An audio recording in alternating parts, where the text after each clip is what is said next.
এক সেনাবাহিনী কর্মী কফিন বন্দি দেহ মৃতদেহ বাড়িতে। প্রথমেই বলি, আমার নাম তাপস সরকার। আমি এই ছেলেটার গ্রামেরই একটি ছেলে। আমিও একজন সেনাবাহিনীতে কর্মরত ছিলাম এবং আমি রিটায়ারমেন্ট নিয়েছি জানুয়ারিতে। ওর যে অবস্থায় ঘটনাটি ঘটেছিল সেই সময় আমি যে হসপিটালে ওকে পুনা কমান্ড হসপিটালে নিয়ে আসা হয়েছিল তখন আমি ওর পাশেই ছিলাম। তো সেই মুহূর্তে আমি যেটুকুনি জানতে পেরেছি যে ও একটা এক্সারসাইজ কমপ্লিট করে নিজের ইউনিটের দিকে ফিরছিল। একটা লরিকে বাঁচাতে গিয়ে সেই আমাদের সেনাবাহিনীর গাড়িটি মানে সাইড দিয়ে লরিটিকে বাঁচাতে গিয়ে একটা দুর্ঘটনার শিকার হয়, যার ফলে ওই গাড়িতে অনেকেরই ক্ষতবিক্ষত হয়েছে এবং এই ছেলেটির গুরুতর আহত ছিল।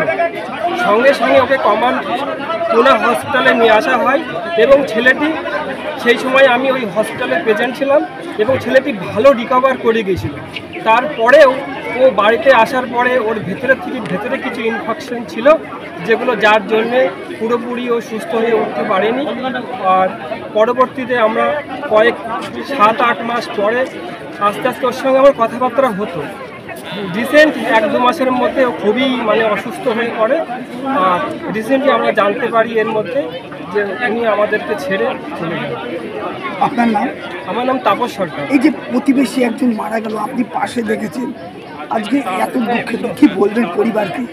খুবই দুঃখিত, কারণ আমি নিজে ছেলেটি আমাদেরই সমবয়স আর আমরা একই ডিপার্টমেন্টে সার্ভিস করতাম। ও আর্টিলারি, আমিও আর্টিলারিতে ছিলাম এবং সঙ্গে ওর কয়েকটি মুহূর্ত সেই অ্যাক্সিডেন্ট অবস্থায় থাকার পরে ওকে যেভাবে দেখেছিলাম সুস্থ হয়ে উঠতে, তারপরে কীভাবে যে ছেলেটা আমাদেরকে চলে গেল, এটা খুবই দুঃখিত লাগছে আজকের দিনে দাঁড়িয়ে।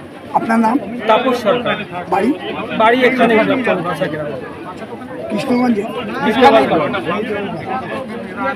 মাস আগে ভাই এসেছিল, ভাই বললো দাদা পুজোতে হয়তো আসবো ছুটি পেলে।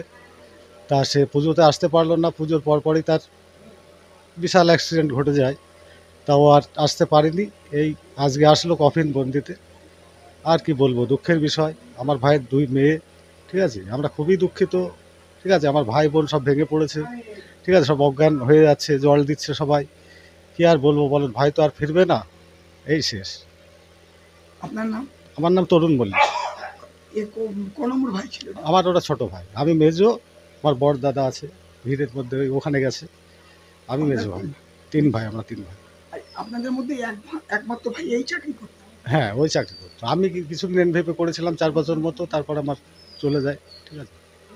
আর দাদা ভাই প্রথমে আন্দামান থাকতো, বড়দা সোনার দোকান ফোকান আছে। পরিবারের পাশে দাদা হিসেবে কিভাবে দাঁড়াবেন?